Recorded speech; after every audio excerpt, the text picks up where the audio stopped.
Pessoal, vamos dar sequência aí, então. O renascimento cultural, vamos dividir para ficar mais fácil a nossa compreensão em três partes.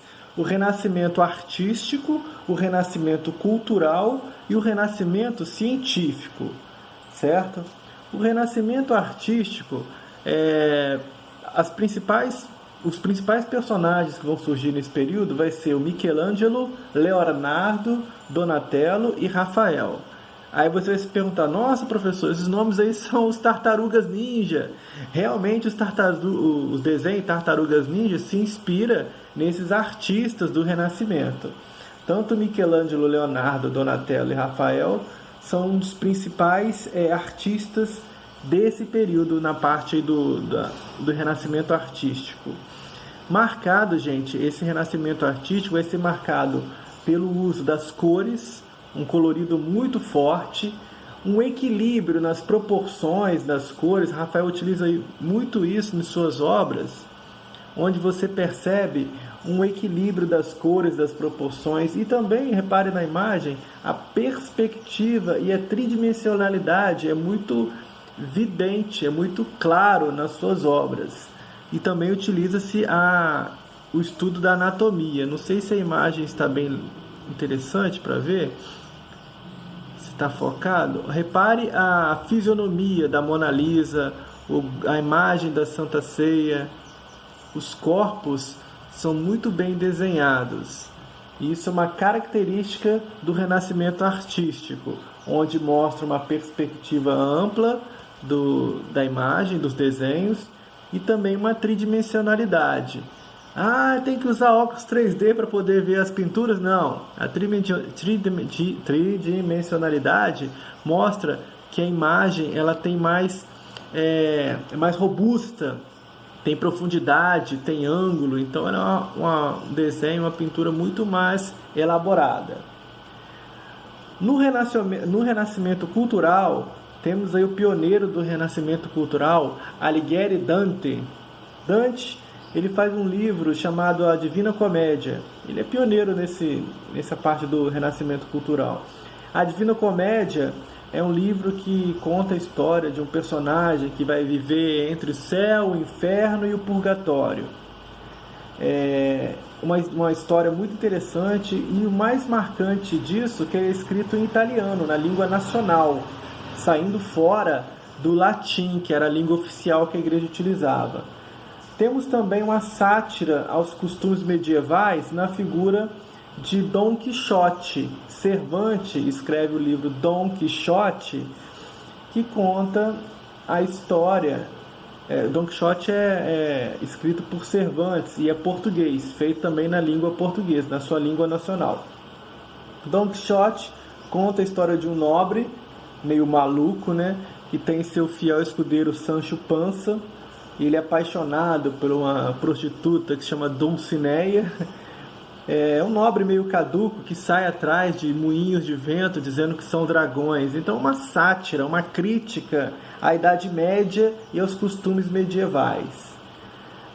Um rei sem reino, uma donzela que não é donzela, e os dragões que não existem, que são os moinhos de vento. Temos também no humanismo o teatro, pela figura de William Shakespeare. Quem não conhece Shakespeare? Shakespeare tem um dos seus trabalhos mais famosos, foi Romeu e Julieta. Romeu e Julieta, deixa eu ver se tem marcado aqui, Romeu e Julieta, William Shakespeare, na arquitetura, o Renascimento fora da Itália, não temos aqui. William Shakespeare, ele vai contar a história de Romeu e Julieta, no qual Romeu se apaixona por Julieta, ambos se apaixonam, porém eles não podem ter um amor, porque as famílias deles são rivais. Então ambas famílias odeiam uns aos outros. Então eles fazem um plano de ficarem juntos, casas e tal, só que no final eles fazem um plano para poder viverem juntos, onde ela vai fingir a morte dela, tomando um elixir lá para dormir, e ele depois vai pegar ela e eles vão fugir felizes para sempre. Porém, ela toma esse elixir e ela fica tipo morta mesmo. Chegando lá, Romeu vê ela morta, assim, acredita que ela está morta e fica desesperado e se mata. Aí logo em seguida, a Julieta acorda e vê seu amado morto e se mata também. Então é uma história de amor, né? Contada por William Shakespeare, que mostra que foca mais nas aventuras humanas, né? No final, Romeu e Julieta morrem no final, né? E ficam felizes para sempre, se é que isso é felicidade, né? Morreram, né? Então, gente, conta mais histórias, percebe-se aí que são aventuras humanas, né? São fatos, histórias, tanto na Divina Comédia de Dante, quanto no Cervantes, do Dom Quixote, tanto no William Shakespeare, Romeu e Julieta, conta aventuras de pessoas. Você não percebe aí, nessas literaturas, a imagem de deuses, né? De Deus, né? A questão de Deus não está mais afastada, é mais aventura de pessoas, de humanos. Temos também, em Portugal, Camões. Camões, ele faz o Lusíadas, um livro chamado Lusíadas, onde ele exalta as conquistas portuguesas, comparando ocasionalmente com as romanas. Ele exalta o nacionalismo, certo? Então, Camões também podemos destacar, colocar no renascimento cultural. Temos também Erasmo de Roterdã, que faz críticas fortes e denúncias à Igreja Católica. Inclusive, vai ser um dos precursores aí que vai dar início para Martim Lutero lá para frente fazer a reforma protestante. Então, no renascimento cultural, destacamos aí esses personagens e esses autores, esses livros, esse teatro de William Shakespeare. Mais à frente, então, vamos falar do renascimento científico, para poder fechar. Falamos do renascimento artístico, renascimento cultural, vamos falar do renascimento científico.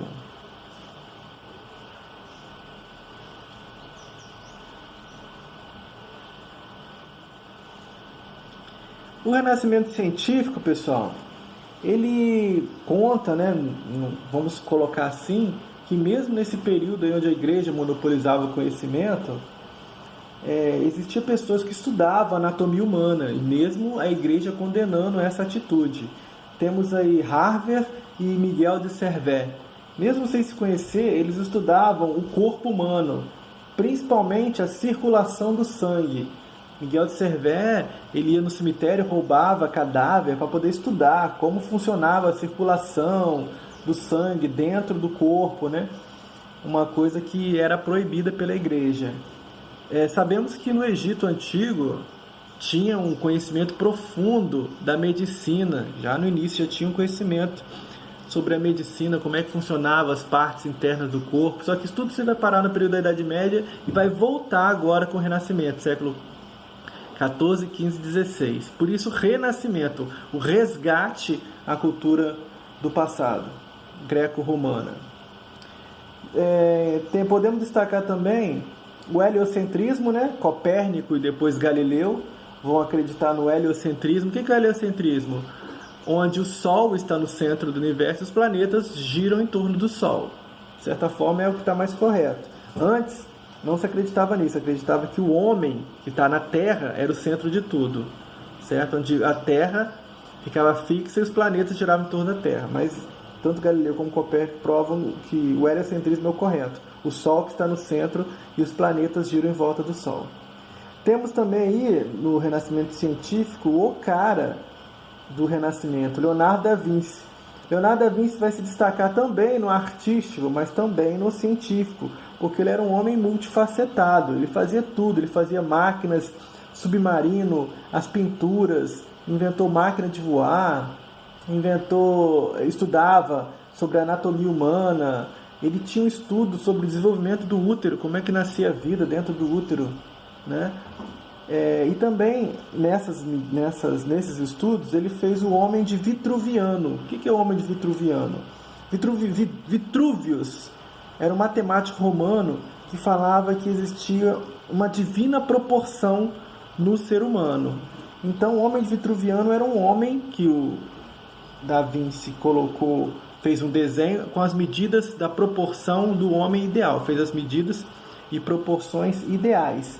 Então, são medidas e proporções onde existe uma soma divina entre essas proporções. Enfim, ele destacou em vários e vários campos, tanto no campo científico, no campo cultural e no campo artístico. Então temos aí um resumo das principais características do Renascimento artístico, Renascimento cultural e o Renascimento científico.